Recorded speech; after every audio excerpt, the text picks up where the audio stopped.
দিনাজপুরে ফ্যাসিস্ট আওয়ামী সন্ত্রাসী নেতাকর্মীদের জামিন দেওয়ার প্রতিবাদে পৃথক পৃথক ব্যানারে বিক্ষোভ সমাবেশ করেছে সচেতন দিনাজপুরবাসী ও বৈষম্য বিরোধী ছাত্র আন্দোলনের নেতারা। বৃহস্পতিবার সকাল 11টায় দিনাজপুর জেলা আইনজীবী সমিতির সামনে বৈষম্য বিরোধী ছাত্র আন্দোলন ও সচেতন দিনাজপুরবাসীর ব্যানারে পৃথক পৃথক এ বিক্ষোভ সমাবেশ অনুষ্ঠিত হয়।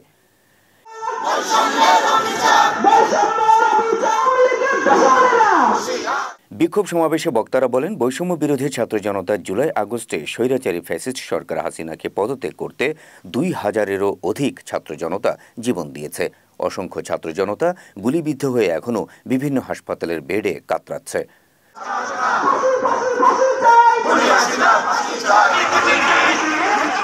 পুলিশ আওয়ামী সন্ত্রাসীদেরকে গ্রেপ্তার করলেও আদালতের মাধ্যমে কিছু সন্ত্রাসী জামিনে বের হয়ে বুক ফুলিয়ে ঘুরে বেড়াচ্ছে। এটা কোনোভাবেই ছাত্র জনতা মেনে নেবে না বলে মন্তব্য করেন ছাত্ররা।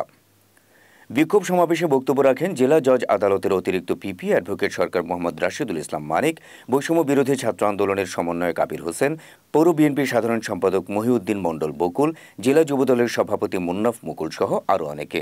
সমাবেশ শেষে বিক্ষোভ মিছিলটি চিফ জুডিশিয়াল আদালতে বিক্ষোভ প্রদর্শন করে ফ্যাসিস্ট আওয়ামী সন্ত্রাসী নেতাকর্মীদের জামিনের প্রতিবাদে বিভিন্ন স্লোগান দেয়।